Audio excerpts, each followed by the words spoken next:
طیب اور پاک ہونے کا بتایا جا رہا ہے کہ بیمار سے مراد وہ بیمار جسے وضو کرنے سے نقصان یا بیماری میں اضافے کا اندیشہ ہو، اور اس میں یہاں پہ یہ ہے کہ تیمم کرنے کی اجازت ہے، اور پانی نہ ملنے کی صورت میں یہ اجازت مقیم بھی حاصل کر سکتا ہے۔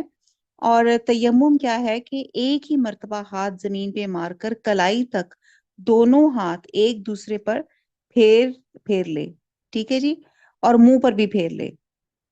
اور تیمم کے بارے میں حضور صلی اللہ علیہ وسلم نے فرمایا کہ یہ دونوں ہتھیلیوں اور چہروں کے لیے ایک ہی مرتبہ مارنا ہے، اور یہ جو تیمم ہے یہ وضو اور غسل کے قائم مقام بھی ہو جاتا ہے۔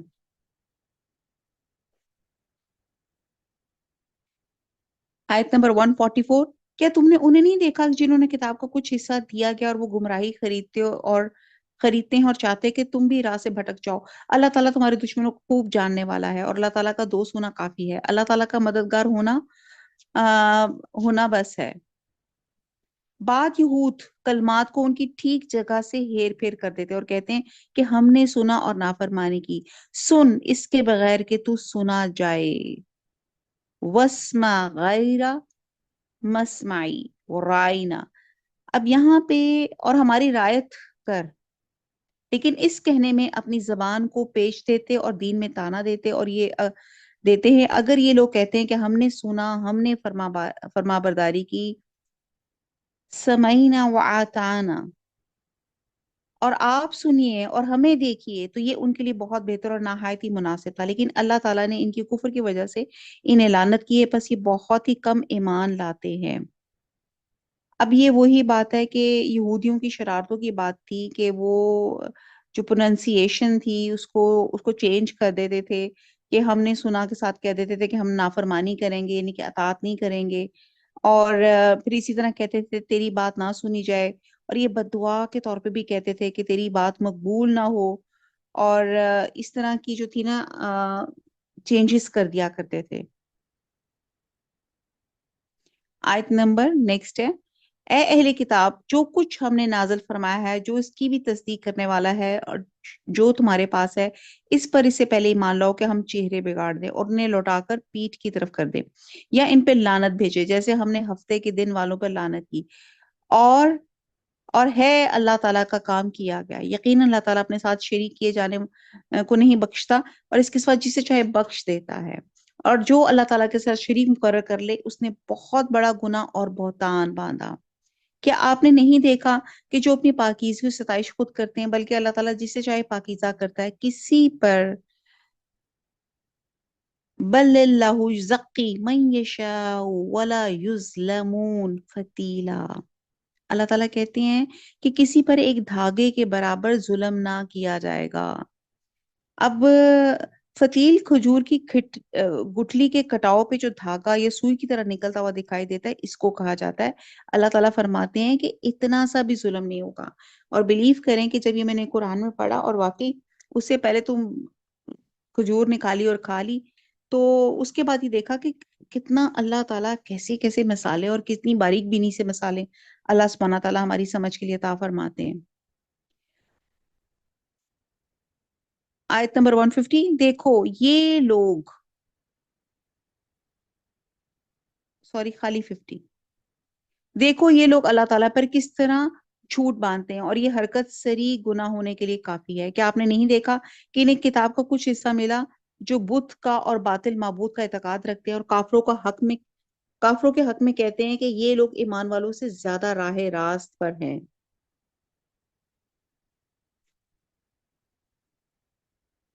اب یہاں پہ بات کی جا رہی ہے کہ اوتو نصیبم من الکتاب ویؤمنون بالجبت والطاغوت، اب یہ جبت اور طاغوت کی بات کی جا رہی ہے۔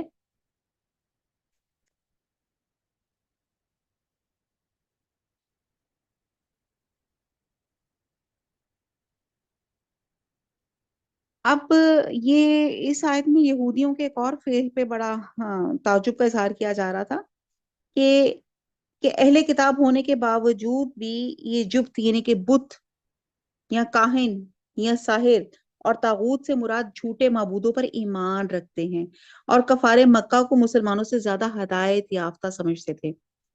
اور ایک حدیث کا مفہوم ہے کہ پرندے اڑا کے، خط کھینچ کے فال گیری کرنا اور بدشگونی لینا یہ جبت ہے، اور یہ سب شیطانی کام ہے۔ اور طاغوت کے ایک معنی شیطان کے بھی ہیں۔ دراصل معبودان باطل کی پرستش شیطان ہی کی پیروی ہے، اس لیے شیطان بھی یقیناً طاغوت میں شامل ہے۔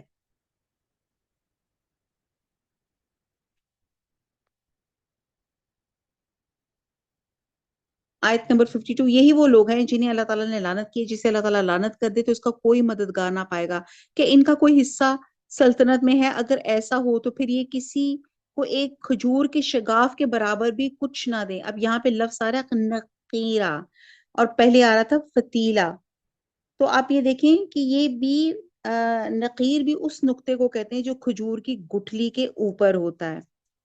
آیت نمبر 54، یہ لوگ یہ لوگوں سے حسد کرتے ہیں اس پر جو اللہ تعالیٰ نے اپنے فضل سے انہیں دیا ہے، پس ہم نے تو آل ابراہیم کو کتاب اور حکمت بھی دی ہے اور بڑی سلطنت بھی عطا فرمائی، پھر ان میں سے بعد نے تو اس کتاب کو مانا اور بعد اس سے رک گئے، اور جہنم کا جلانا کافی ہے۔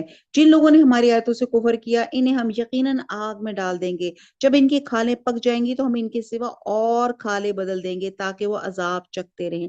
یقیناً اللہ تعالیٰ غالب حکمت والا ہے۔ اب یہاں پہ جہنم کی سختی، اس کے مسلسل اور اس کے دوام ہونے کا بیان ہے۔ اب یہ کھالوں کی تبدیلی دن میں بیسوں نہیں بلکہ سینکڑوں دفعہ عمل میں آئے گی۔ اور مسند احمد کی روایت ہے کہ جہنمی جہنم میں اتنے فربا ہو جائیں گے کہ ان کے کانوں کی لو سے پیچھے گردن تک کا فاصلہ 700 سال کی مسافت جتنا ہوگا۔ ان کی کھال کی موٹائی 70 بالشت اور داڑھ احد پہاڑ جتنی ہوگی۔ اب ایسا کیوں ہے؟ اگر آپ کسی ہاسپٹل میں ایکسٹریم برن کیس دیکھیں نا، تو آپ دیکھیں کہ سکن ہی ایک ایسی چیز ہوتی ہے جس میں آپ کو افیکٹ آتا ہے، آپ کو فیلنگ آتی ہے۔ اور جو ایکسٹریم برن کیسز ہوتے ہیں، جب اگر آپ کی ان کی سکن جب بالکل ٹوٹل برن ہو جاتی ہے تو پھر ان کو پین کا احساس ہی نہیں رہتا۔ تو یہاں پہ اللہ سبحانہ تعالیٰ کہہ رہے ہیں کہ یہ جہنمیوں کو جب آگ میں ڈالا جائے گا تو اگر ان کی جو سکنز ہیں، ان کی کھالیں ہیں، وہ پک جائیں گی تو اللہ تعالیٰ چینج کرتے رہیں گے تاکہ ان کو پین کی انٹینسٹی، اس آگ کی انٹینسٹی کو محسوس کرتے رہیں۔ یقیناً اللہ تعالیٰ غالب حکمت والا ہے۔ اور جو لوگ آیت نمبر 57، اور جو لوگ ایمان لائے اور شائستہ اعمال کیے، ہم عنقریب انہیں ان جنتوں میں لے جائیں گے جن کے نیچے نہریں بہ رہی ہیں، جن میں وہ ہمیشہ ہمیشہ رہیں گے۔ ان کے لیے وہاں صاف ستھری بیویاں ہوں گی اور ہم انہیں گھنی چھاؤں اور پوری راحت میں لے جائیں گے۔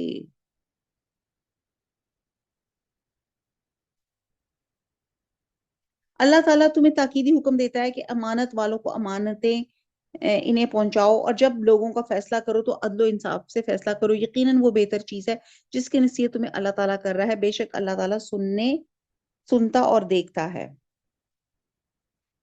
ایک حدیث میں آتا ہے کہ جنت میں ایک درخت ہے جس کا سایہ اتنا ہے کہ ایک سوار 100 سال بھی اسے طے نہیں کر سکے گا۔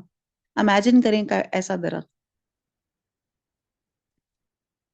اور یہ جو اگلی آیت جو میں نے پڑھی کہ امانتیں پہنچاؤ اور فیصلہ کرو، آیت نمبر 58، اکثر اسکالرس کے نزدیک یہ آیت حضرت عثمان بن طلحہ کی شان میں ہوئی، جنہوں جو خاندانی طور پہ خانہ کعبہ کے دربان اور کلید بردار چلے آ رہے تھے، اور مکہ فتح ہونے کے بعد جب رسول صلی اللہ علیہ وسلم خانہ کعبہ میں تشریف لائے تو طواف وغیرہ کے بعد آپ نے حضرت عثمان بن طلحہ کو، جو صلح حدیبیہ کے موقع پہ مسلمان ہو چکے تھے، طلب فرمایا۔ انہیں خانہ کعبہ کی چابیاں دے کر فرمایا کہ یہ تمہاری چابیاں ہیں، آج کا دن وفا اور نیکی کا دن ہے۔ اور ابن کثیر کے مطابق آیت کا یہ سبب نزول اگرچہ خاص ہے لیکن اس کا حکم عام ہے، اور اس کے مخاطب عوام اور حکام دونوں ہیں، اور دونوں کو تاکید کی گئی کہ امانتیں انہیں پہنچاؤ جو امانتوں کے اہل ہیں۔ اس میں ایک تو وہ امانتیں شامل ہیں جو انہوں کسی نہ کسی کے پاس رکھوائی ہوتی ہیں کہ ان میں خیانت نہ کی جائے اور باحفاظت لوٹائی جائیں، اور دوسرا عہد، آپ کا جو پوسٹ ہے، آپ کے عہدے اور جو منصب ہیں، وہ جو ان اہل لوگوں کو دیے جائیں، محض سیاسی بنیاد یا نسلی یا وطنی بنیاد پہ یا خاندانی کوٹا سسٹم پہ نہ دیا جائے۔ اور اور اس میں خاص طور پہ حکم دیا گیا، حدیث میں ہے کہ حاکم جب تک ظلم نہ کرے اللہ اس کے ساتھ ہوتا ہے، اور جب وہ ظلم کا ارتکاب شروع کر دیتا ہے تو اللہ اس کے اپنے نفس کے حوالے کر دیتا ہے۔ اللہ تعالیٰ ہمیں نیک حکمران اللہ تعالیٰ عطا فرمائے، آمین ثم آمین۔ آیت نمبر 59، اے ایمان والو فرما برداری کرو اللہ تعالیٰ کی، اور فرما برداری کرو رسول صلی اللہ علیہ وسلم کی، اور تم میں سے اختیار والوں کی۔ پھر اگر کسی چیز میں اختلاف کرو تو اسے لوٹاؤ اللہ تعالیٰ کی طرف اور رسول کی طرف، اگر تمہیں اللہ تعالیٰ پر قیامت کے دن پر ایمان ہے۔ یہ بہت بہتر اور باعتبار انجام کے بہت اچھا ہے۔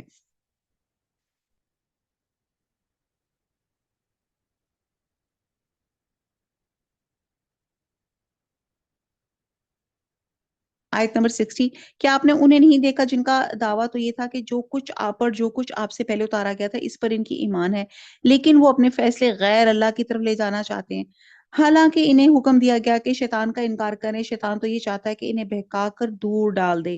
ان سے جب بھی کہا جاتا تھا کہ اللہ تعالیٰ کے نازل کردہ کلام کی اور رسول صلی اللہ علیہ وسلم کی طرف آؤ، تو آپ دیکھ لیں گے کہ یہ منافق آپ سے منہ پھیر کر رکے جاتے ہیں۔ پھر کیا بات ہے کہ جب ان پر ان کے کرتوت کے باعث کوئی مصیبت آ پڑتی ہے تو پھر یہ آپ کے پاس آ کے اللہ تعالیٰ کی قسمیں کھاتے ہیں، ہمارا ارادہ تو صرف بھلائی اور میل ملاپ ہی کا تھا۔ یہ آیات بھی جو ہیں ان لوگوں کے بارے میں نازل ہوئی جو اپنا فیصلہ عدالت میں لے جانے کی بجائے سرداران یہود یا سرداران قریش کی طرف لے جانا چاہتے تھے۔ تاہم اس کا حکم عام ہے، اور اس میں تمام وہ لوگ شامل ہیں جو کتاب و سنت سے اعراض کرتے ہیں اور اپنے فیصلوں کے لیے ان دونوں کو چھوڑ کر کسی اور کی طرف چلے جاتے ہیں۔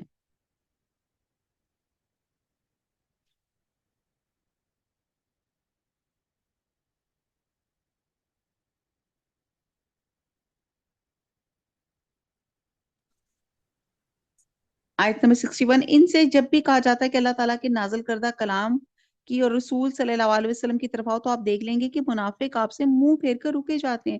پھر کیا بات ہے جب ان پر ان کے کرتوت کے باعث کوئی مصیبت آ پڑتی ہے تو پھر یہ آپ کے پاس آ کے اللہ تعالیٰ کی قسمیں کھاتے ہیں، ہمارا ارادہ تو صرف بھلائی اور میل ملاپ ہی کا تھا۔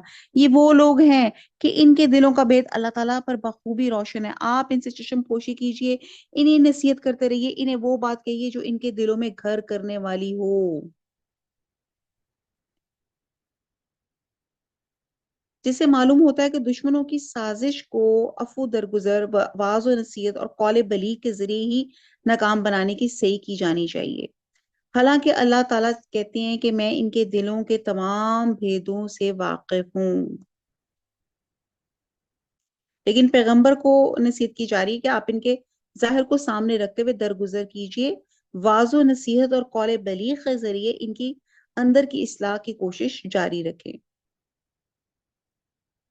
وہ کہتے ہیں نا اللہ gives and forgives, man gets and forgets۔ آیت نمبر 64، ہم نے ہر رسول کو صرف اسی اسی لیے بھیجا کہ اللہ تعالیٰ کے حکم سے اس کی فرما برداری کی جائے۔ اگر یہ لوگ جب انہوں نے اپنی جانوں پہ ظلم کیا تھا تیرے پاس آ جاتے، اللہ تعالیٰ سے استغفار کرتے، رسول بھی ان کے لیے استغفار کرتے، تو یقیناً یہ لوگ اللہ تعالیٰ کو معاف کرنے والے مہربان پاتے۔ سو قسم ہے تیرے پروردگار کی، یہ ایماندار نہیں ہو سکتے جب تک کہ تمام آپس کے اختلاف میں آپ کو حاکم نہ مان لیں۔ پھر جو فیصلے آپ ان میں کر دیں، ان سے اپنے دل میں کسی طرح کی تنگی اور ناخوشی نہ پائیں اور فرما برداری کے ساتھ قبول کریں۔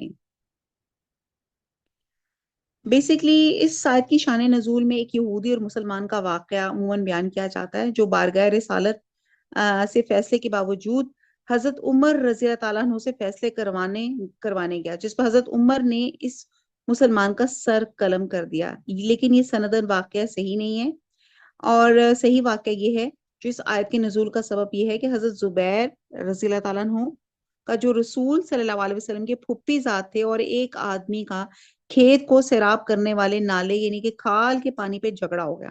معاملہ نبی صلی اللہ علیہ وسلم تک پہنچا، آپ نے صورتحال کا جائزہ لیا اور جو فیصلہ حق لگا وہ آپ نے دے دیا، اور وہ اتفاقاً حضرت زبیر کے حق میں تھا، جس پر دوسرے آدمی نے کہا کہ آپ صلی اللہ علیہ وسلم نے یہ فیصلہ اس لیے کیا کہ وہ آپ کا پھوپھی ذات ہے۔ اس پر یہ آیت نازل ہوئی، اور اس آیت کا مطلب ہوا کہ نبی صلی اللہ علیہ وسلم کی کسی بات یا فیصلے سے اختلاف تو کجا دل میں آپ کو کراہت تک نہیں محسوس ہونی چاہیے۔ تو یہ آیت بھی منکرین حدیث کے لیے ہے کہ لمحہ فکریہ ہے کہ ہماری اللہ اور اس کے رسول کے سامنے ہماری باڈی لینگویج بھی نہیں چینج ہونی چاہیے جب ان کا حکم آ جائے، اور اسے خوشی سے قبول کرنا چاہیے۔ آیت نمبر 66، اگر ہم ان پہ فرض کر دیتے کہ اپنی جانوں کو قتل کر ڈالو یا اپنے گھروں سے نکل جاؤ، تو اسے ان میں سے بہت ہی کم بجا لاتے۔ اگر یہ وہی کریں گے جس کی انہیں نصیحت کی جاتی تو یقیناً یہی ان کے لیے بہتر اور بہت زیادہ مضبوطی والا ہو۔ آیت نمبر 67، اور تب تو انہیں ہم اپنے پاس سے بڑا ثواب دیں اور یقیناً انہیں راہ راست دکھا دیں، اور جو بھی اللہ تعالیٰ کے رسول صلی اللہ علیہ وسلم کی فرما برداری کرے وہ ان لوگوں کے ساتھ ہوگا جن پر اللہ تعالیٰ نے انعام کیا، جیسے نبی اور صدیق اور شہید اور نیک لوگ، یہ بہترین رفیق ہیں۔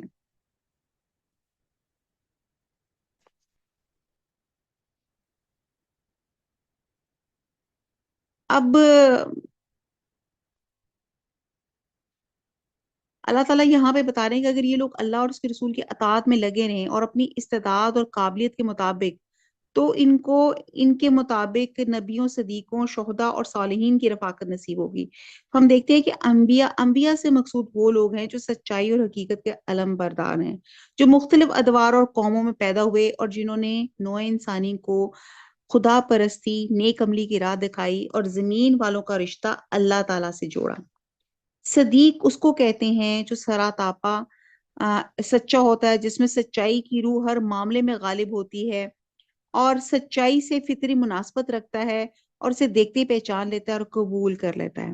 اور شہید کے معنی گواہی دینے والے کے ہیں، یعنی کہ ایسا انسان جو اپنے قول و فعل سے سچائی کی گواہی دے اور دنیا میں اس کے لیے شہادت جو ہے نا وہ حجت قائم کر دے۔ اور صالحین سے مراد وہ انسان ہے جو اپنے اعتقاد و عمل میں نیک اور راست پاس ہوں۔ اور سورہ فاتح میں جس انعام یافتہ گروہ کا ذکر کیا، اس سے مقصود ایسا ہی گروہ مراد ہے، اور اللہ سے ہم دعا مانگتے ہیں کہ اللہ تعالی ہمیں بھی ایسے ہی لوگوں میں شامل کرے جو نبی، صدیق، شہداء اور صالحین ہوں۔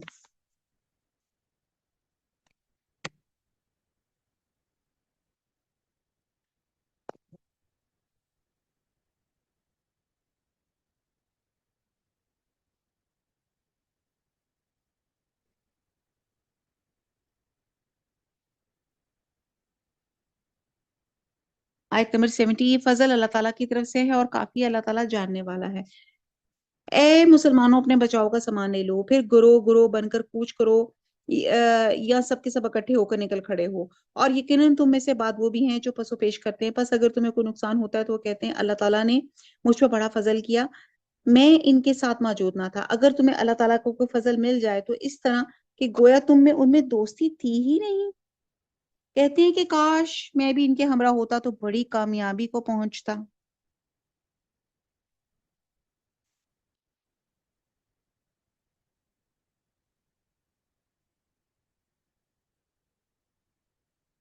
یعنی کہ یہاں مراد کی جا رہی کہ مال غنیمت سے حصہ لیتا، جو بقول ان کے اہل دنیا کا سب سے بڑا اہم مقصد ہوتا۔ آیت نمبر 74، پس جو لوگ دنیا کی زندگی کو آخرت کے بدلے بیچ چکے، انہیں اللہ تعالیٰ کی راہ میں جہاد کرنا چاہیے، اور جو شخص اللہ تعالیٰ کی راہ میں جہاد کرتے ہوئے شہادت پالے یا غالب آ جائے، یقیناً ہم اسے بہت بڑا ثواب عنایت فرمائیں گے۔ بھلا کیا وجہ ہے کہ تم اللہ کی راہ میں اور ان ناتوان مردوں، عورتوں اور ننے ننے بچوں کے چھٹکارے کے لیے جہاد نہ کرو، جو یوں دعائیں مانگ رہے ہیں کہ اے ہمارے پروردگار۔ اتنی پیاری دعا ہے، غزہ کے، فلسطین کے مسلمان یاد آ رہے ہیں کیسے وہ تڑپ رہے تھے کہ اے ہمارے پروردگار، ان ظالموں کی بستی سے ہمیں نجات دے، آمین۔ ہمارے لیے خود اپنے پاس سے حمایتی اور کارساز مقرر کر دے، آمین۔ ہمارے لیے خاص اپنے پاس سے مددگار بنا، آمین۔ جو لوگ ایمان لائے وہ تو اللہ تعالیٰ کی راہ میں جہاد کرتے ہیں، اور جن لوگوں نے کفر کیا وہ طاغوت کی راہ میں لڑتے ہیں۔ پس تم شیطان کے دوستوں سے جنگ کرو، یقین مانو کہ شیطانی ہیلا بالکل بودا اور سخت کمزور ہے۔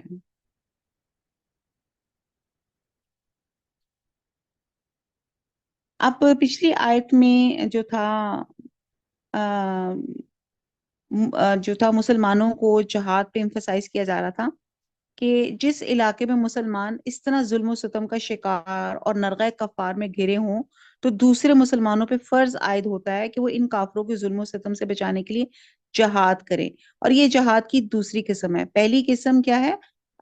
اللہ کے کلمے کی نشر و اشاعت کے لیے، اللہ کے دین کے غلبے کے لیے، اور دوسری یہ جو ہے یہ ڈیفینسو وار جو ہے۔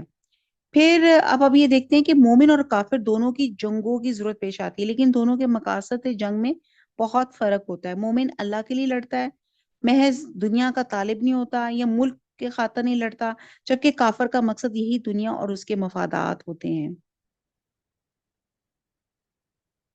اور آگے مکہ میں چونکہ مسلمانوں کی تعداد کم تھی اور وسائل کے اعتبار سے لڑنے کے قابل نہیں تھے، اس لیے مسلمانوں کی خواہش کے باوجود انہیں قتال سے روکا گیا تھا، اور دو باتوں کی تاکید کی جاتی تھی۔ ایک یہ کہ کافروں کے ظالمانہ رویے کو صبر اور حوصلے سے برداشت کریں، عفو و درگزر سے کام لیں، اور دوسرا یہ کہ نماز، زکوٰۃ اور دیگر عبادات کا اہتمام کریں تاکہ اللہ کے ساتھ ان کا لنک جو ہے وہ اسٹرانگ ہو سکے۔ پھر جب انہیں قتال کی اجازت دے دی گئی تو بعد لوگوں نے کمزوری اور کم ہمتی کا مظاہرہ کیا۔ تو اس پر اب کہا جا رہا ہے کہ اب مسلمان حکم جہاد سن کے خوفزدہ کیوں ہو رہے ہیں، جبکہ حکم جہاد خود ان کی خواہش کے مطابق ہوا تھا۔ یہ ہم آگے چڑھتے ہیں آیت نمبر 77 میں۔ کیا تم نے انہیں نہیں دیکھا جنہیں حکم دیا گیا تھا کہ اپنے ہاتھوں کو روکے رکھو اور نمازیں پڑھتے رہو اور زکوٰۃ ادا کرتے رہو؟ پھر جب انہیں جنگ کا حکم دیا گیا تو اسی وقت ان کی ایک جماعت لوگوں سے اس قدر ڈرنے لگی جیسے اللہ تعالیٰ کا ڈر ہو، بلکہ اس سے بھی زیادہ، اور کہنے لگے ہمارے رب تو نے ہم پر جہاد کیوں فرض کر دیا؟ کیوں ہمیں تھوڑی سی زندگی اور نہ جینے دی؟ آپ کہہ دیجئے کہ دنیا کی سود مندی تو بہت ہی کم ہے اور پرہیزگاروں کے لیے آخرت ہی بہتر ہے، اور تم پر ایک دھاگے کے برابر بھی ستم روا نہ رکھا جائے گا۔ تم جہاں کہیں بھی ہو موت تمہیں آ پکڑے گی، گو تم مضبوط قلعوں میں ہو۔ اگر تمہیں کوئی بھلائی ملتی ہے تو کہتے ہیں اللہ تعالیٰ کی طرف سے، اگر کوئی برائی پہنچتی ہے تو یہ کہہ اٹھتے ہیں یہ تیری طرف سے ہے۔ یہاں سے پھر منافقین کی باتوں کا ذکر شروع ہو رہا ہے کہ سابقہ امت کے منکرین بھی تھے کہ جب بھلائی، خوشحالی، غلے کی پیداوار، مال اور دولت، اولاد میں فراوانی ہوتی تو وہ کہتے تھے اللہ کی طرف سے ہے، اور برائی، قحط سالی، مال و دولت میں کمی وغیرہ وہ کہتے تھے یہ حضور صلی اللہ علیہ وسلم کی وجہ سے ہے، یعنی کہ آپ کا دین اختیار کرنے سے ہم پر یہ آزمائش آئی ہے۔ جس طرح حضرت موسیٰ علیہ السلام اور قوم فرعون کے بارے میں اللہ تعالیٰ نے فرمایا کہ جب ان کو بھلائی پہنچتی ہے تو کہتے ہیں یہ ہمارے لیے ہے، یعنی کہ ہم اس کے مستحق ہیں، اور جب ان کو برائی پہنچتی ہے تو حضرت موسیٰ علیہ السلام اور ان کے پیروکاروں سے بدشگونی پکڑتے ہیں، اور نعوذ باللہ ان کو نحوست کی وجہ بتاتے ہیں۔ تو یہاں پہ بھلائی اور برائی دونوں اللہ تعالیٰ کی طرف سے ہوتے ہیں، لیکن یہ لوگ اپنی علم کی کمی، جہالت کی وجہ سے، ظلم کی وجہ سے، غلط اعتقاد کی وجہ سے اس بات کو سمجھ ہی نہیں پاتے۔ انہیں کہہ دو یہ سب کچھ اللہ تعالیٰ کی طرف سے، انہیں کیا ہو گیا ہے کہ کوئی بات سمجھنے کے بھی قریب نہیں۔ آیت نمبر 79، تجھے جو بھلائی ملتی ہے وہ اللہ تعالیٰ کی طرف سے ہے، اور جو برائی پہنچتی ہے وہ تیرے اپنے نفس کی طرف سے ہے۔ ہم نے تجھے تمام لوگوں کو پیغام پہنچانے والا بنا کے بھیجا ہے، اور اللہ تعالیٰ گواہ کافی ہے۔ ایک حدیث کا مفہوم ہے، نبی صلی اللہ علیہ وسلم نے فرمایا کہ جنت میں جو بھی جائے گا محض اللہ کی رحمت سے جائے گا اور اپنے عمل کی وجہ سے نہیں۔ تو صحابہ نے عرض کیا یا رسول اللہ صلی اللہ علیہ وسلم والا انتا، آپ بھی اللہ کی رحمت کے بغیر جنت میں نہیں جائیں گے؟ تو آپ نے فرمایا ہاں، جب تک اللہ مجھے بھی اپنے دامان رحمت میں نہیں ڈھانپ لے گا جنت میں نہیں جاؤں گا۔ یہ بخاری کی ایک اوتھینٹک حدیث کی مفہوم ہے۔ اور یہاں پہ جو بات کی جا رہی ہے کہ برائی اگرچہ اللہ کی مشیت سے آتی ہے، لیکن یہ برائی کسی گناہ کا بدلہ ہوتی ہے، اس لیے فرمایا گا یہ تمہارے نفس ہے، یعنی کہ تمہاری غلطیاں، کوتاہیاں، گناہوں کا نتیجہ ہے۔ سورہ شورہ میں آتا ہے آیت نمبر 30 ہے کہ تمہیں جو مصیبت پہنچتی وہ تمہارے اپنے عملوں کا نتیجہ ہے، اور بہت سے گناہ تو معاف ہی فرما دیتا ہے۔ تو اب اکثر دیکھیں ہمیں ٹھوکر لگ جاتی ہے، ایک سم ٹائم ایک دم یا تو بروز سا کچھ وہ پڑا ہوتا ہے، کہتے ہیں کہ بھی یہ پتہ نہیں کیا نیل سا پڑ گیا، یہ کیا ہو گیا، پتہ نہیں اپنے گھر کے بیڈ کی ٹکر لگ گئی یا پتہ نہیں سائڈ ٹیبل لگ گئی، تو آپ دیکھیں کہ جب بھی آپ کو ٹھوکر چھوٹی سی چھوٹی لگے، یہ اللہ تعالیٰ کی طرف سے ایک وارننگ سگنل ہوتا ہے کہ اے میرے بندے جلدی سے چیک کرو، حقوق اللہ بعد میں کوئی ڈنڈی تو نہیں ماری۔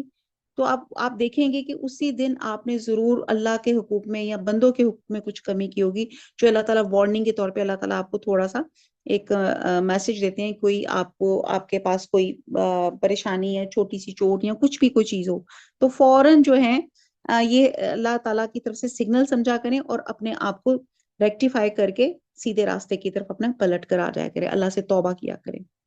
آیت نمبر 80، اس رسول صلی اللہ علیہ وسلم کی جو اطاعت کرے گا اس نے اللہ تعالیٰ کی فرما برداری کی، اور جو منہ پھیر لے تو ہم نے آپ کو کچھ ان پہ نگہبان بنا کر نہیں بھیجا۔ یہ کہتے ہیں کہ اطاعت ہے۔ پھر جب آپ کے پاس سے اٹھ کر باہر نکلتے تو ان میں سے ایک جماعت جو بات آپ نے یا اس نے کہی اس کے خلاف راتوں کو مشورے کرتی ہے، ان کی راتوں کی بات چیت اللہ تعالیٰ لکھ رہا ہے، تو آپ ان سے منہ پھیلیں، اللہ پہ بھروسہ رکھیں، اللہ تعالیٰ کافی کارساز ہے۔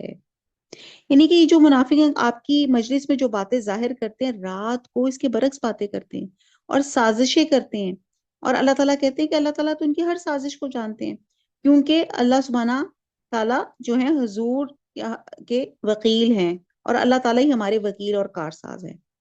آیت نمبر 82، کیا یہ لوگ قرآن میں غور نہیں کرتے؟ اگر یہ اللہ تعالیٰ کے سوا کسی اور کی طرف سے ہوتا تو یقیناً اس میں بہت کچھ اختلاف پاتے۔ یہاں جہاں انہیں کوئی خبر امن کی یا خوف کی ملی، انہوں نے اسے مشہور کرنا شروع کر دیا، حالانکہ اگر یہ لوگ اسے رسول صلی اللہ علیہ وسلم کے اور اپنے میں سے ایسی باتوں کی تہ تک پہنچنے والوں کے حوالے کر دیتے تو اس کی حقیقت وہ لوگ معلوم کر لیتے جو نتیجہ اخذ کرتے ہیں۔ اور اگر اللہ تعالیٰ کا فضل اور اس کی رحمت تم پر نہ ہوتی تو معدود چند کے علاوہ تم سب شیطان کے پیروکار بن جاتے۔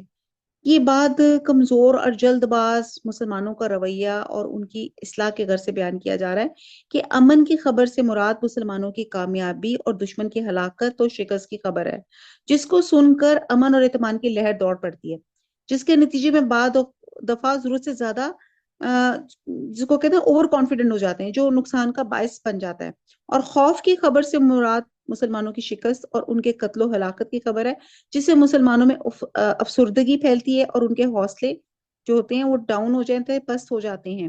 اس لیے کہا جا رہا ہے کہ اس قسم کی خبریں چاہے امن کی ہوں یا خوف کی ہوں، انہیں سن کر عام لوگوں میں پھیلانے کی بجائے رسول صلی اللہ علیہ وسلم کے پاس پہنچا دیا کرو، یا علم جو تحقیق والوں کے پاس، تاکہ وہ یہ تحقیق کریں کہ آیا یہ خبر درست ہے یا غلط ہے،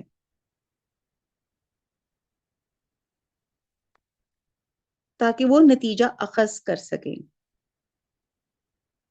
آیت نمبر 84، تو اللہ تعالیٰ کی راہ میں جنگ کرتا رہے، تجھے صرف تیری ذات کی نسبت حکم دیا جاتا ہے، ہاں ایمان والوں کی رغبت دلاتا رہے۔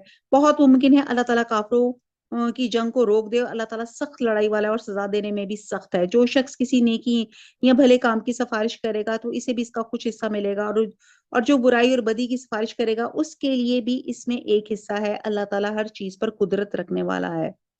اب یہاں پہ ایک اور ادب بتایا جا رہا ہے جس کے لیے ہم اکثر کہتے ہیں صدقہ جاریہ اور گناہ جاریہ کی بات کی جائے۔ صدقہ جاریہ تو ہم سب جانتے ہیں کہ جب ایک اچھی بات کی جائے اور جتنے لوگوں میں وہ روٹیٹ ہو، سرکولیٹ ہو، اور جتنے لوگ جس نے کہا اس کو اس کا ثواب ملے گا، ٹھیک ہے، اچھی بات کا جس نے بھی رواج دیا۔ اور اسی طرح اگر کسی بری بات کا کسی نے رواج دیا جس کو گناہ جاریہ کہا جاتا ہے، تو جتنے لوگ اس کو فالو اپ کریں گے اس سب کا جو گناہ کا سب جو ہے وبال اسی کو ملے گا۔ جیسے آپ دیکھتے ہیں کہ ایک شخص نے دنیا میں جو سب سے پہلا قتل ہوا حابیل قابیل کا، تو وہ جتنے بھی آگے دنیا میں قتل ہوں گے اس کا ایک جو حصہ ہے وہ ان کو ملے گا، کیونکہ انہوں نے قتل کا رواج ڈالا، ٹھیک ہے جی۔ اسی لیے میں کہتی ہوں کہ جس کسی نے آپ کا بے پردگی جو ہے اس کو فیشن میں لے کر آیا، سلیو لیس انوینٹ کیا، تو جتنے بھی لوگ پہنیں گے وہ جس نے کیا ہے اس کو بھی ایک حصہ اس گناہ جاریہ کا ملے گا۔ اور اسی طرح اگر آپ ایک اچھی بات کا رواج دیتے ہیں تو جتنے لوگ اس بات پہ عمل کریں گے، جیسے میں اکثر کہتی ہوں اس کلاس کا لنک جو ہے لوگوں میں شیئر کریں، زیادہ سے زیادہ لوگوں کو بلائیں، تو وہ یہ آپ کا صدقہ جاریہ بن جائے گا کہ جتنے لوگ کو آپ شیئر کریں گے اور ان میں سے کوئی ایک کا بھی عمل، کوئی ایک ان کی تھاٹ بھی بدل گئی، تو آپ سوچیں کہ اللہ کے رسول صلی اللہ علیہ وسلم فرماتے ہوتے ہیں کہ پہنچا دو ہاں ایک آیت ہی کیوں نہ ہو، اور کہتے ہیں کہ یہ ایسے ہے جیسے آپ کو 70 سرخ اونٹ مل جائے، یعنی کہ اتنا اس کا اجر ہے۔ اس زمانے میں جو سرخ اونٹ تھے نا، وہ سب سے ایکسپینسو ٹرانسپورٹ تھی۔ وہ سمجھ لیں جیسے آج کل کی رولز رائس یا بڑی بڑی جو بھی آپ گاڑی ہے وہ کہہ لیں، کہ یہ اتنی آپ کو ملیں گی اگر آپ ایک اچھا کام کا رواج دیں گے۔ آیت نمبر 86 ہے، اور یہ بہت پیاری ہے۔ اس میں کہا گیا ہے کہ سلام کو رواج دے۔ آیت نمبر 86، جب تمہیں سلام کیا جائے تو تم اس سے اچھا جواب دو یا انہی الفاظ کو لوٹا دو، بے شبہ اللہ تعالیٰ ہر چیز کا حساب لینے والا ہے۔ اور سلام کا کیا ہے، ایک حدیث میں آتا ہے کہ صرف السلام علیکم کہنے سے 10 نیکیاں، اور اس کے ساتھ رحمت اللہ کہنے سے 20 نیکیاں، و برکاتہ بھی کہنے سے 30 نیکیاں ملتی ہیں۔ اور یہ حکم مسلمانوں کے لیے ہے، یعنی کہ ایک مسلمان جب دوسرے مسلمان کو سلام کرے تو کہ السلام علیکم ورحمۃ اللہ وبرکاتہ۔ لیکن یہود اور نصاروں کو سلام کرنا ہو تو ایک تو ان پر سلام کرنے میں پہل نہ کی جائے، دوسرا اضافہ نہ کیا جائے، بلکہ صرف وعلیکم کے ساتھ جواب دیا جائے۔ تو یہ ایک مسلم اور نان مسلم کو سلام کرنے کا طریقہ اللہ تعالیٰ نے بتا دیا۔ آیت نمبر 87، اللہ وہ ہے جس کے سوا کوئی معبود برحق نہیں، وہ تم سب کو یقیناً قیامت کے دن جمع کرے گا، جس کے آنے میں کوئی شک نہیں۔ اللہ تعالیٰ سے زیادہ سچی بات والا اور کون ہوگا؟ تمہیں کیا ہو گیا ہے کہ منافقوں کے بارے میں دو گروہ ہو رہے ہو؟ انہیں ان کے اعمال کی وجہ سے اللہ تعالیٰ نے اوندھا کر دیا ہے۔ اب کیا تم یہ منصوبے باندھ رہے ہو کہ اللہ تعالیٰ کے گمراہ کیے ہوئے کو تم راہ راست پہ لا کھڑا کرو؟ جسے اللہ تعالیٰ راہ بلا دے تو ہرگز اس کے لیے راہ نہ پائے گا۔ یعنی کہ جس کو اللہ گمراہ کر دے، مسلسل کفر اور اناد کی وجہ سے ان کے دلوں پہ مہر لگ جائے، تو انہیں کوئی راہ یاب نہیں کر سکتا۔ آیت نمبر 89، ان کی چاہ تو ہے کہ جس طرح کے کافر وہ ہیں تم بھی انہی کی طرح کفر کرنے لگو، پھر سب یکساں ہو جاؤ۔ بس جب تک یہ اسلام کی خاطر وطن نہ چھوڑ دیں، ان میں سے کسی کو حقیقی دوست نہ بناؤ، پھر اگر یہ منہ پھیر لیں تو انہیں پکڑو اور قتل کرو جہاں بھی یہ ہاتھ لگ جائیں۔ خبردار ان میں سے کسی کو اپنا رفیق اور مددگار نہ سمجھ بیٹھنا۔ اللہ تعالیٰ نے یہ بات ایک نہیں کئی جگہ اللہ تعالیٰ نے فرمائی کہ آپ نان مسلمز کے ساتھ، آپ ان کے ساتھ کھانا پینا کر سکتے ہیں، بزنس لنکس کر سکتے ہیں، لیکن صرف کانفیڈینشیل اپنی رازدار باتوں میں ان کو اپنے ساتھ شامل نہیں کر سکتے۔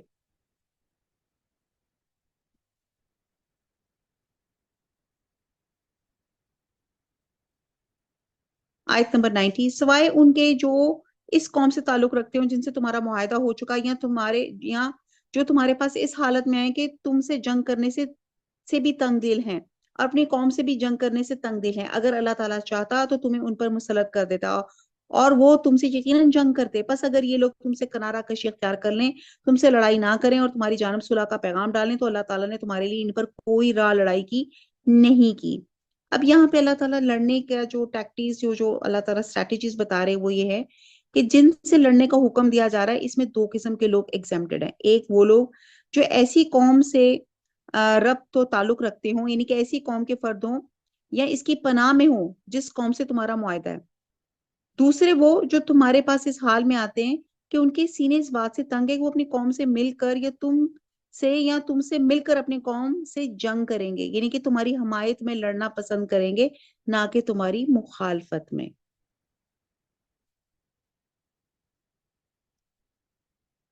اگلی آیت ہے، تم کچھ اور لوگوں کو ایسا بھی پاؤ گے جن کی بظاہر چاہت ہے کہ تم سے بھی امن میں رہیں اور اپنی قوم سے بھی امن میں رہیں، لیکن جب کبھی فتنہ انگیزی کی طرف لوٹائے جاتے تو اوندھے منہ اس میں ڈال دیے جاتے ہیں۔ اب یہاں پہ ایک اور گروہ کا ذکر کیا جا رہا ہے، منافقین کا، جو مسلمانوں کے پاس آتے ہیں تو اسلام کا اظہار کرتے ہیں تاکہ مسلمانوں سے محفوظ رہیں، لیکن جب اپنی قوم میں جاتے ہیں تو شرک و بت پرستی کرتے ہیں تاکہ وہ انہیں اپنا ہم مذہب سمجھے، یوں وہ دونوں سے اپنے مفادات حاصل کرتے ہیں۔ اور یہ فتنے سے مراد شرک بھی ہو سکتا ہے۔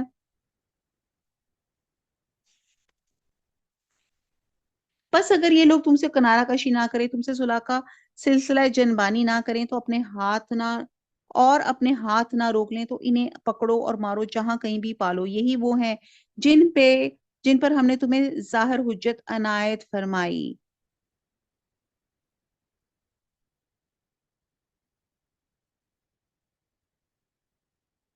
کسی مومن کو دوسرے مومن کا قتل کر دینا زیبا نہیں، مگر غلطی سے ہو جائے تو اور بات ہے۔ جو شخص کسی مسلمان کو بلا قصد مار ڈالے اس پر ایک مسلمان غلام کی گردن آزاد کرنا اور مقتول کے عزیزوں کو خون بہا پہنچانا ہے۔ ہاں یہ اور بات ہے کہ وہ لوگ بطور صدقہ معاف کر دیں، اور اگر مقتول تمہاری دشمن قوم کا ہو اور وہ مسلمان ہو تو صرف ایک مومن غلام کی گردن آزاد کرنا لازمی ہے، اور اگر مقتول اس قوم سے ہو کہ تم میں اور ان میں عہد و پیمان ہے تو خون بہا لازم ہے جو اس کے کنبے والوں کو پہنچا دیا جائے، اور ایک مسلمان غلام کا آزاد کرنا بھی ضروری ہے۔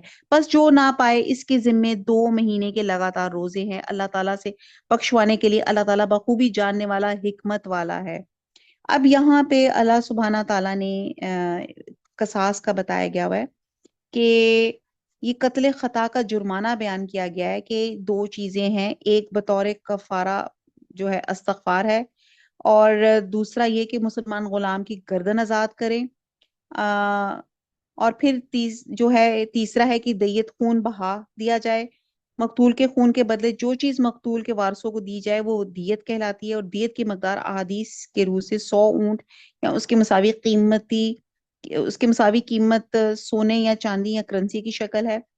اور اور یہاں پہ تیسرا جو حکم دیا گیا ہے وہ آپ کو معاف کرنا بھی کہا گیا ہے۔ اور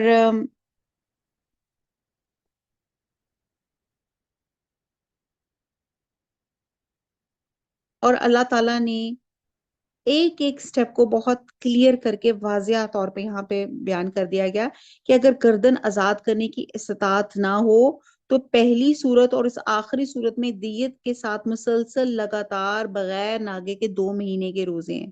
اگر درمیان میں ناغا ہو گیا تو نئے سرے سے روزے رکھنے ضروری ہوں گے۔ صرف عذر شرعی کی وجہ سے ناغا ہونے کی صورت میں نئے سرے سے روزے رکھنے کی ضرورت نہیں ہے۔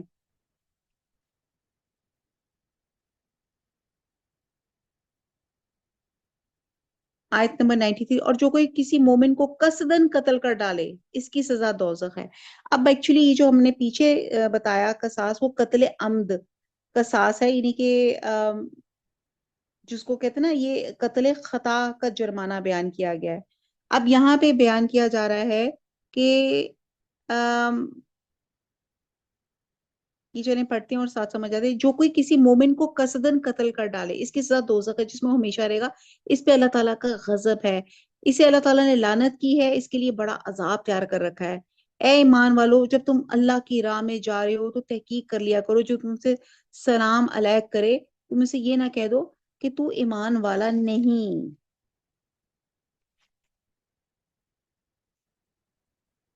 تم دنیا داری زندگی کے اسباب کی تلاش میں ہو، اللہ تعالیٰ کے پاس بہت سی غنیمتیں ہیں، پہلے تم بھی ایسے ہی تھے، پھر اللہ تعالیٰ نے تم پہ احسان کیا، لہٰذا تم ضرور تحقیق و تفتیش کر لیا کرو، بے شک اللہ تعالیٰ تمہارے اعمال سے باخبر ہے۔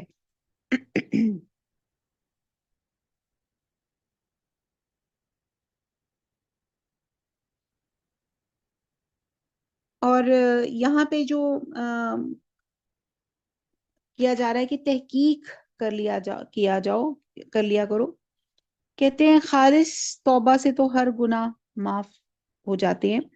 حدیث میں آتا ہے کہ بعض صحابہ کسی علاقے کے پاس گزرے، وہاں پہ ایک چرواہا تھا، بکریاں چرا رہا تھا، مسلمانوں کو دیکھ کر چرواہے نے سلام کیا۔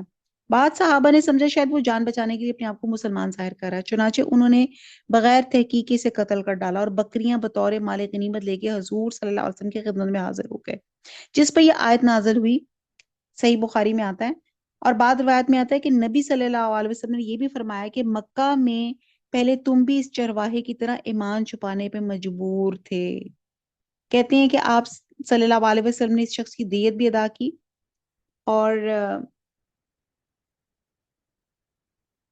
اور آپ نے کہا تھا کہ اس قتل کا کوئی جواز نہیں ہے، اور چند بکریاں جو اس مقتول سے حاصل تھی یہ کچھ بھی نہیں ہے، اللہ کے پاس اس سے کہیں زیادہ بہتر غنیمتیں ہیں جو اللہ اور اس کے رسول کی اطاعت کی وجہ سے جو دنیا اور آخرت دونوں میں مل سکتی ہیں۔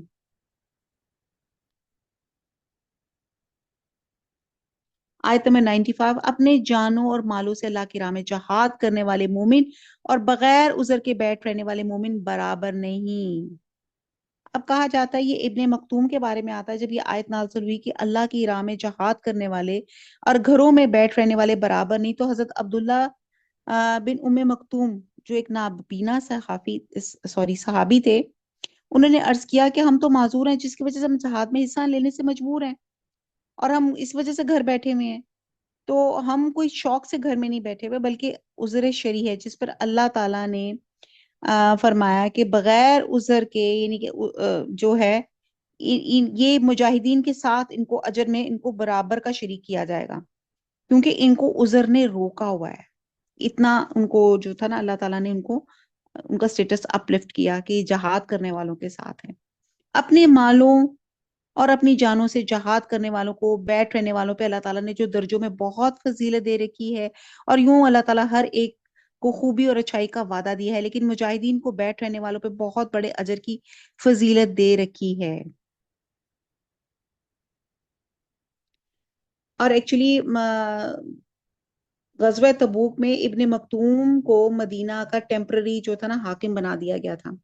آیت نمبر 96، اپنی طرف سے مرتبے کی بھی کوشش، بخشش کی بھی اور رحمت کی بھی، اور اللہ تعالیٰ کی بخشش کرنے والا اور رحم کرنے والا ہے۔ اور جو لوگ اپنی جانوں پہ ظلم کرنے والے ہیں، جب فرشتے ان کی روح قبض کرتے ہیں تو پوچھتے تم کس حال میں تھے، یہ جواب دیتے ہیں کہ ہم اپنی جگہ کمزور اور مغلوب تھے۔ فرشتے کہتے ہیں کیا اللہ تعالیٰ کی زمین کشادہ نہ تھی کہ تم ہجرت کر جاتے؟ یہی لوگ ہیں جن کا ٹھکانہ دوزخ اور وہ پہنچنے کی بری جگہ ہے۔ اب یہاں پہ بات کی جا رہی ہے کہ یہ آیت ان لوگوں کے لیے بارے میں نازل ہوئی جو مکہ اور اس کے کرب و جوار میں مسلمان تو ہو چکے تھے، اور انہوں نے اپنے آبائی علاقے اور خاندان کو چھوڑ کر ہجرت کرنے سے گریز کیا تھا، جبکہ مسلمانوں کی قوت کو ایک جگہ مجتمع کرنے کے لیے ہجرت کا ایک تاکیدی حکم مسلمانوں کو دیا گیا تھا۔ اس لیے جن لوگوں نے ہجرت کے حکم پہ عمل نہیں کیا تھا، ان کو یہاں ظالم قرار دیا گیا اور ان کا ٹھکانہ جہنم بتایا گیا۔ اس سے ایک تو معلوم یہ چلتا ہے کہ اس موقع پہ ہجرت اسلام اور اسے گریز کفر سے مترادف ہے۔ اس سے یہ پتہ چلتا ہے کہ دارالکفر سے ہجرت کرنا فرض ہے، جہاں اسلام کی تعلیمات پہ عمل کرنا مشکل ہو، اور وہاں رہنا کفر اور اہل کفر کی حوصلہ افزائی کا باعث ہوتا ہے۔ یعنی کہ جہاں پہ آج بھی دنیا میں جہاں پہ آپ کو اسلامک اپنے ریچولز کہیں ادا کرنے میں مشکل پیش آ رہی ہو اور آپ سے نہ ادا کیے جا رہے ہوں، تو آپ ہجرت کر سکتے ہیں۔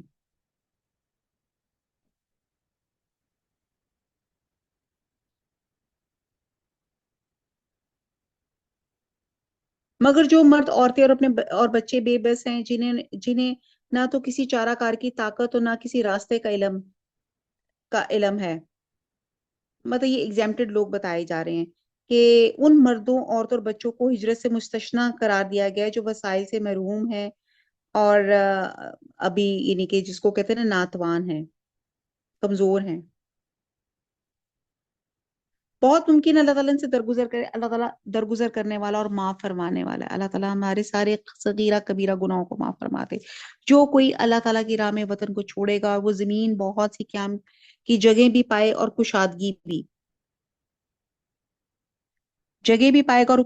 اور جو کوئی اپنے گھر سے اللہ تعالیٰ اور اس کے رسول صلی اللہ علیہ وسلم کی طرف نکل کھڑا ہوا، پھر اسے موت نے آ پکڑا، تو بھی یقیناً اس کا اجر اللہ تعالیٰ کے ذمے ثابت ہو گیا۔ اللہ تعالیٰ بڑا بخشنے والا مہربان ہے۔ اب یہاں پہ کہا جاتا ہے اس میں نیت کے مطابق اجر و ثواب ملنے کی یقین دہانی ہے، چاہے موت کی وجہ سے وہ اس عمل کو مکمل کرنے سے قاصر ہو۔ جیسے کہ گزشتہ امتوں میں 100 افراد کے قاتل کا واقعہ حدیث میں آتا ہے، جو توبہ کے لیے نیکوں کی ایک بستی میں پہنچ جاتا ہے۔ بہرحال یہ ایک لمبا واقعہ ہے کہ ایک شخص تھا، اس نے 99 قتل کر لیے تھے۔ بڑا دل میں گلٹی فیل ہوئی، وہ ایک نیک بزرگ آدمی کے پاس پہنچا، اس نے کہا کہ جی یہ میری کوئی توبہ کا کوئی گنجائش ہے؟ تو جس پہ اس نیک بزرگ نے کہا کہ نہیں، تو تم نے 99 قتل کر دیے، کیسے تمہاری توبہ ہو سکتی ہے؟ جس پہ غصے سے اس بندے نے اس کا 100واں قتل بھی اس کا کر دیا۔ لیکن وہ 100 قتل کرنے کے باوجود پھر بہت گلٹی فیلنگ ہوئی۔ تو کسی نے اس کو کہا کہ دیکھو، نیک لوگوں کی کمپنی جو ہوتی ہے نا، سراؤنڈنگز نیک ہو تو بہت فرق پڑتا ہے۔ تم ایک نیک بستی ہے وہاں پہ چلے جاؤ، اور انشاءاللہ تعالیٰ اللہ تعالیٰ جو ہے نا اس کو تمہارے لیے جو ہے اللہ تعالیٰ تمہاری توبہ میں کچھ گنجائش نکلے یا کچھ آسانیاں ہوں۔ تو وہ شخص جس نے 100 قتل کیے تھے، وہ اپنی منزل سے نکلا اس نیک بستی میں جانے کے لیے، راستے میں اس کو موت آ گئی۔ اور جب وہ موت آ گئی تو اب فرشتے جو تھے اللہ تعالیٰ کے، وہ اب کہ یہ اس کو کہاں لے کے جانا ہے، علی جین میں لے کے جانا ہے یا سجین میں لے کے جانا ہے؟ تو اللہ سبحانہ تعالیٰ نے کہا کہ اگر اس نے جتنی زمین اگر زیادہ سفر کر لیا ہے تو یہ اس کو معاف کر دیں گے، اور اگر اس کا کم سفر ہے تو پھر اس کا انجام اور طرح کا ہوگا۔ تو اللہ کے حکم سے وہ زمین جتنا اس نے ٹریول کیا تھا وہ اللہ تعالیٰ نے اس کو ایکسٹینڈ کر دیا، اور جب زمین ناپی گئی تو اللہ تعالیٰ یعنی کہ وہ توبہ کے مستحق ہوا، یعنی کہ آپ کی نیت کتنی زیادہ اس میں جو ہے کاؤنٹ کرتی ہے، نیت کا اخلاص۔ نبی صلی اللہ علیہ وسلم نے فرمایا انما الاعمال بالنیات، عملوں کا دار و مدار نیتوں پہ ہے۔ اور پھر آگے فرمایا آدمی کے لیے وہی ہے جس نے اللہ اور اس کے رسول کے لیے ہجرت کی ہے، بس اس کی ہجرت ان کے لیے ہے۔ جس نے دنیا حاصل کرنے یا کسی عورت سے شادی کرنے کی نیت سے ہجرت کی ہے، بس اس کی ہجرت اسی کے لیے ہے جس نیت سے اس نے ہجرت کی ہے۔ اور یہ حکم عام ہے جو دین کے ہر کام کو شامل ہے، یعنی کہ اس کو کرتے وقت اللہ کی رضا پیش نظر ہو تو وہ مقبول ہوگا ورنہ مردود ہوگا۔ اب آگے سفر نمازوں کا آ جاتا ہے۔ اللہ بڑے بخشنے والا مہربان ہے۔ آیت نمبر 101، جب تم سفر میں جا رہے ہو تو تم پر نمازوں کے قصر کرنے میں کوئی گناہ نہیں، اگر تمہیں ڈر ہو کہ کافر تمہیں ستائیں گے، یقیناً کافر تمہارے کھلے دشمن ہیں۔ اب یہاں پہ قصر نماز کی بات کی جا رہی ہے کہ قصر نماز جو ہے سفر کی نماز ہے جس میں آپ کے فرض جو ہوتے ہیں یہ آپ کے آدھے ہو جاتے ہیں، یعنی کہ جو فجر ہے وہ 2 سنت اور 2 فرضی رہتے ہیں، کیونکہ 2 سنتیں اللہ کے رسول کو بہت پیاری ہیں، دنیا و معافی ہا سے زیادہ پیاری ہیں، تو وہ آپ وہی پڑھیں، 2 سنت 2 فرض۔ جو ظہر کی نماز ہے سفر میں آپ 2 فرض پڑھ لیں، عصر کی نماز بھی 2 فرض پڑھ لیں، مغرب کی نماز میں 3 فرض ہو جائیں گے، اور عشاء کی نماز میں آپ کے 2 فرض اور 3 وتر ہو جائیں گے۔ اور نبی صلی اللہ علیہ وسلم فرمایا کہ یہ اللہ کی طرف سے تمہارے لیے صدقہ ہے، اس صدقے کو قبول کرو۔ یہ جو اللہ تعالیٰ نے ہمارے لیے رخصت دی ہے کہ ہم سفر میں نماز کو جو ہے اس طرح قصر کر سکتے ہیں۔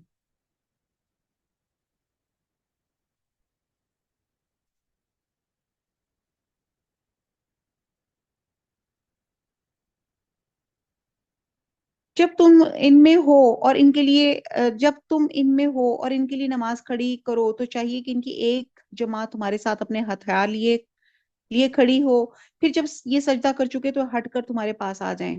اب یہ جو نماز ہے نا، اس آیت میں صلاۃ خوف کی اجازت بلکہ حکم دیا جا رہا ہے۔ صلاۃ خوف کے معنی ہے خوف کی نماز، اور یہ اس وقت مشروع ہے جب مسلمان اور کافروں کی فوجیں ایک دوسرے کے مقابل کھڑی ہوں، اور ایک لمحے کی غفلت بھی مسلمانوں کے لیے سخت خطرناک ثابت ہو سکتی ہے، اور ایسے حالات میں اگر نماز کا وقت ہو جائے تو صلاۃ خوف پڑھنے کا حکم ہے، جس میں کہا جاتا ہے کہ فوج 2 حصوں میں تقسیم ہو جاتی ہے، ایک حصہ دشمن کے بالمقابل کھڑا ہو جاتا ہے تاکہ کافروں کو حملہ کرنے کی جسارت نہ ہو، اور ایک حصہ آ کے نبی صلی اللہ علیہ وسلم کے پیچھے نماز پڑھی۔ جب یہ حصہ نماز سے فارغ ہو گیا تو پہلے کی جگہ مورچہ زن ہو گیا، اور مورچہ زن حصہ نماز کے لیے آ گیا، اور بعد روایت میں آتا ہے کہ آپ صلی اللہ علیہ وسلم نے دونوں حصوں کو ایک ایک رکعت پڑھائی، اور اس طرح آپ صلی اللہ علیہ وسلم کی 2 رکعت اور باقی فوجیوں کی ایک ایک رکعت ہوئی۔ بہرحال اللہ تعالیٰ قبول کرے۔ تو آپ دیکھیں کہ نماز کسی بھی حالت میں معاف نہیں ہے، جنگ میں بھی معاف نہیں ہے، اور جنگ میں صلاۃ خوف کا طریقہ اللہ تعالیٰ نے قرآن میں ایسے بتا دیا، آیت نمبر 102، کہ جب تم ان میں ہو اور ان کے لیے نماز کھڑی کرو تو چاہیے کہ ان کی ایک جماعت تمہارے ساتھ اپنے ہتھیار لیے کھڑی ہو، پھر جب یہ سجدہ کر چکے تو یہ ہٹ کر تمہارے پاس آ جائیں، اور دوسری جماعت جس نے نماز نہیں پڑھی وہ آ جائے اور تمہارے ساتھ نماز ادا کرے اور اپنے بچاؤ اور اپنا ہتھیار لیے رہیں۔ کافر چاہتے ہیں کہ کسی طرح تم اپنے ہتھیاروں اور اپنے سامان سے بے خبر ہو جاؤ تو وہ تم پر اچانک دھاوا بول دیں۔ ہاں، اپنے ہتھیار اتار رکھنے میں اس وقت تم پر کوئی گناہ نہیں جبکہ تمہیں تکلیف ہو، یا بوجہ بارش کی، یا بسبب بیمار ہو جانے کے، اور اپنے بچاؤ کی چیزیں ساتھ لیے رہو، یقین اللہ تعالیٰ نے منکروں کے لیے ذلت کی مار تیار کر رکھی ہے۔ پھر جب تم نماز ادا کر چکو تو اٹھتے بیٹھتے اور لیٹے اللہ تعالیٰ کا ذکر کرتے رہو، اور جب اطمینان پاؤ تو نماز قائم کرو، یقیناً نماز مومنوں پہ مقررہ وقتوں پر فرض ہے۔ اب آپ دیکھیں کہ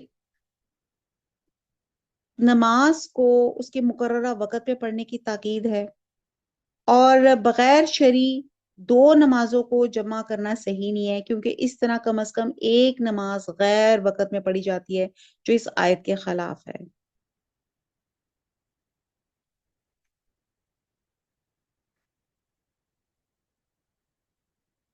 آیت نمبر 104، 104 سے 113 تک کے شان نزول کے بارے میں بتایا جاتا ہے کہ انصار کے قبیلے بنی ظفر میں ایک شخص تعما یا بشیر بن ابیرک نے ایک انصاری کی ذرا چرا لی۔ جب اس کا چرچا ہوا اور اس کو اپنی چوری کے بے نقاب ہونے کا خطرہ محسوس ہوا تو اس نے وہ ذرا ایک یہودی کے گھر پھینک دی اور بنی ظفر کے کچھ آدمیوں کے ساتھ لے کے نبی صلی اللہ علیہ وسلم کی خدمت میں پہنچ گیا اور ان سب نے کہا کہ ذرا چوری کرنے والا فلاں یہودی ہے۔ یہودی نبی صلی اللہ علیہ وسلم کی خدمت میں حاضر ہوا، اس نے کہا کہ بنی ابیرک نے ذرا چوری کر کے میرے گھر پھینک دی ہے۔ بنی ظفر اور بنی ابیرک جو تھے وہ ذرا ہوشیار تھے اور نبی صلی اللہ علیہ وسلم کو یہی انسسٹ کراتے رہے کہ یہ چور یہودی ہے اور یہ تاما پہ الزام لگانے میں جھوٹا ہے، اور نبی صلی اللہ علیہ وسلم ان کی چکنی چپڑی باتوں میں آ گئے۔ قریب تھا کہ اس انصاری کو چوری کے الزام میں بری کر کے یہودی پر چوری کا فرد جرم عائد کرتے کہ اللہ تعالیٰ نے یہ آیت نازل فرما دی، جسے ایک بات تو معلوم ہوئی کہ نبی صلی اللہ علیہ وسلم بحیثیت ایک انسان غلط فہمی میں پڑ سکتے ہیں، غیب کا علم نہیں جانتے اور اللہ تعالیٰ ان کو بتاتے ہیں۔ دوسری بات یہ ہوئی کہ آپ عالم غیب نہیں ہیں، ورنہ آپ صورتحال فوراً واضح ہو جاتی۔ تیسری بات یہ کہ اللہ تعالیٰ اپنے پیغمبر کی حفاظت فرماتے ہیں، اگر کبھی حق کے پوشیدہ رہ جانے اور اس کے ادھر ادھر ہو جانے کا مرحلہ ہو جائے تو فوراً اللہ تعالیٰ انہیں وارن کرتے ہیں، اصلاح فرماتے ہیں، جیسے کہ عصمت انبیاء کا تقاضا ہے، اور یہ وہ مقام عصمت ہے جو انبیاء کے علاوہ کسی اور کو حاصل نہیں ہے۔ تو اب یہ واقعہ دیکھتے ہیں 104 سے 113 تک۔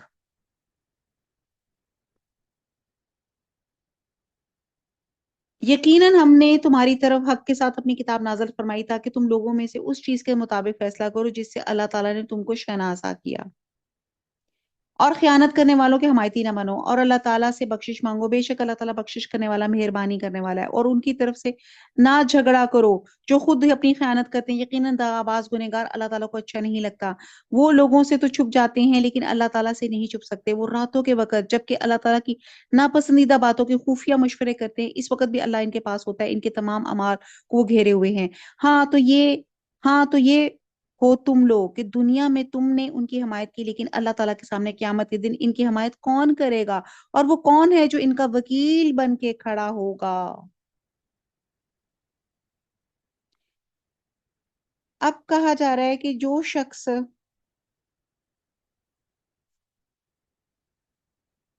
ایک حدیث میں ایک ایسے اللہ کے رسول نے فرمایا، خبردار میں ایک انسان ہوں، جس طرح میں سنتا ہوں اسی کی روشنی میں فیصلہ کرتا ہوں۔ ممکن ہے ایک شخص اپنی دلیل اور حجت پیش کرنے میں تیز ترار اور ہوشیار ہو اور میں اس کی گفتگو سے متاثر ہو کے اس کے حق میں فیصلہ کر دوں، حالانکہ وہ حق پر نہ ہو، اور اسی طرح میں دوسرے مسلمان کا حق اسے دے دوں۔ اسے یاد رکھنا چاہیے کہ یہ آگ کا ٹکڑا ہے، یہ اس کی مرضی ہے، اسے لے لے یا چھوڑ دے۔ بڑے ڈراؤنی بات ہے یہ کہ جو بندہ حق پہ نہیں ہے اس کو تو پتا ہے نا کہ میں غلط ہوں، تو وہ سوچ لے کہ یہ آگ کا ٹکڑا ہے۔ ہر نفس کو وہی کچھ ملے گا جو کما کے ساتھ لے گیا ہو۔ اگلی آیت پڑھتے ہیں، آیت نمبر 110۔ جو شخص کوئی برائی کرے گا یا اپنی جان پہ ظلم کرے گا پھر اللہ سے استغفار کرے تو اللہ کو بخشنے والا مہربانی کرنے والا پائے گا، اور جو گناہ کرتا ہے اس کا بوجھ اسی پہ ہے، اللہ بخوبی جاننے والا ہے، پوری حکمت والا ہے۔ اور جو شخص کوئی گناہ یا خطا کر کے کسی بے کردہ گناہ کے ذمہ تھوپ دے اس نے بہت بڑا بہتان اٹھایا، کھلا گناہ کیا۔ اگر اللہ تعالیٰ کا فضل و رحم تجھ پہ نہ ہوتا تو ان کی ایک جماعت نے تجھے بہکانے کا قصد کر ہی لیا تھا، مگر دراصل یہ اپنے آپ کو ہی گمراہ کرتے ہیں، یہ تیرا کچھ بھی نہیں بگاڑ سکتے۔ اللہ تعالیٰ نے تجھ پہ کتاب و حکمت اتاری اور تجھے وہ سکھایا جسے تو نہیں جانتا تھا، اللہ تعالیٰ کا تجھ پہ بڑا بھاری فضل ہے۔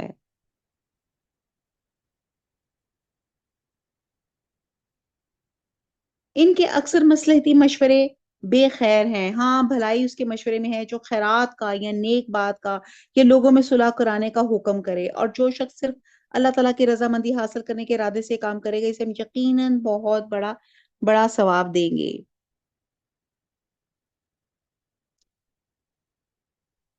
اب یہاں پہ بتایا جا رہا ہے کہ